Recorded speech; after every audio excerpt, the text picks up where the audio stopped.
आपका स्वागत है एक बार फिर से हमारे यूट्यूब चैनल पर। दोस्तों, आज के इस वीडियो में आपको हम जानकारी देंगे कि ग्रास कार्प मछली के साथ हम सिल्वर कार्प मछली का पालन कैसे करें। सिल्वर कार्प के साथ ग्रास कार्प का पालन बहुत अच्छा माना जाता है, उसके पीछे बहुत सारे कारण हैं। आज के इस वीडियो में आपको उसी के बारे में जानकारी मिलेगा।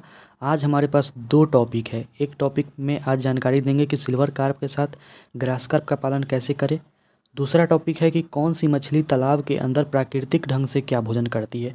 ये आपको जानना बहुत ज़रूरी है कि जिस मछली का हम पालन अपने तालाब में कर रहे हैं वो तालाब के अंदर में क्या खाना पसंद करती है, उसका फीडिंग हैबिट क्या है, वो क्या खाती है तालाब के अंदर, क्या रहना चाहिए आपके तालाब के अंदर जिस भी मछली का पालन कर रहे हैं। तो ये दोनों जानकारी, अगर आप मछली पालन में नए हैं या पुराने हैं, अगर आप मछली पालन में सफल होना चाहते हैं तो ये सब जानकारी आपको बिल्कुल होनी चाहिए। पहला टॉपिक है कि ग्रास कार्प के साथ हम सिल्वर कार्प का पालन कैसे करें। दूसरे टॉपिक में 10 मछलियों के बारे में आपको बताएंगे कि वो प्राकृतिक ढंग से, हम जो भोजन देते हैं वो नहीं, प्राकृतिक ढंग से तालाब के अंदर क्या क्या खाती है। दोस्तों, जैसा कि आप लोग जानते हैं कि सिल्वर कार्प टॉप लेयर, ऊपर के लेयर में रहने वाली मछली है और इसका फीडिंग हैबिट फाइटोप्लैंक्टन है। दोस्तों, फाइटोप्लैंक्टन प्लांट बेस्ड प्रोटीन है जो तालाब में ऑक्सीजन बनाने का भी काम करता है और सिल्वर कार्प का सबसे अच्छा भोजन फाइटोप्लैंक्टन होता है। फाइटोप्लैंक्टन बनाने के लिए आप तालाब में बहुत सारे चीज़ों का प्रयोग करते हैं। उसके बाद अगर तालाब का पानी हरा या भूरा रंग का हो जाता है, इसका मतलब कि तालाब में फाइटोप्लैंक्टन अच्छा खासा है। फाइटोप्लैंक्टन के निर्माण के लिए आप तालाब में गोबर, यूरिया, डीएपी, सरसों की खली, ईस्ट, गुड़, इन सभी का प्रयोग करते हैं जिससे अच्छा खासा फाइटोप्लैंक्टन बन जाता है। लेकिन इन सभी में काफ़ी खर्च आ जाता है। अगर हम ईस्ट की बात करें तो काफ़ी महंगा ईस्ट आता है, सरसों की खली भी काफ़ी महंगी आती है। तो आप कम खर्च में अगर तालाब के अंदर फाइटोप्लैंक्टन, जू प्लैंक्टन और मछलियों का भोजन बनाना चाहते हैं तो प्लैंक्टोल जो दवा हम आपको दे रहे हैं वो दिए हुए नंबर पर कॉल करके मंगवा सकते हैं।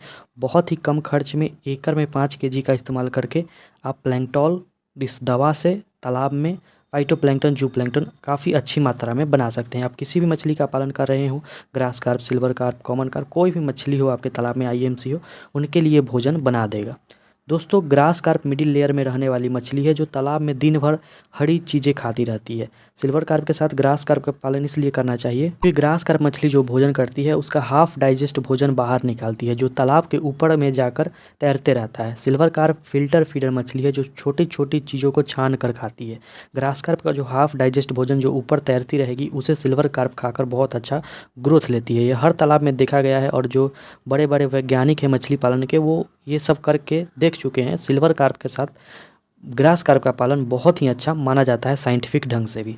सिल्वर कार्प का ग्रोथ 1 साल में 2 केजी तक हो सकता है। सिल्वर कार्प फ्लोटिंग फीड नहीं खाती है, ये एक फिल्टर फीडर मछली है। इसके मुंह में जाली नुमा बनावट होता है जिससे एकदम छोटी छोटी चीज़ें जैसे फाइटोप्लैंक्टन ये सबको छान छान कर खाती है। तो अगर आप ग्रास कार्प डालते हैं मिडिल लेयर के लिए, बीच के लेयर के लिए, ऊपर के लिए अगर आप सिल्वर कार्प डालते हैं तो ग्रास कार्प जो दिन भर हरी चीज़ें खाती है उसका हाफ डाइजेस्ट, आधा पचा हुआ बाहर निकालती है जो तालाब के ऊपर जाकर तैरते रहता है, उसे सिल्वर कार्प मछली खाकर बहुत तेज़ी से बढ़ती है।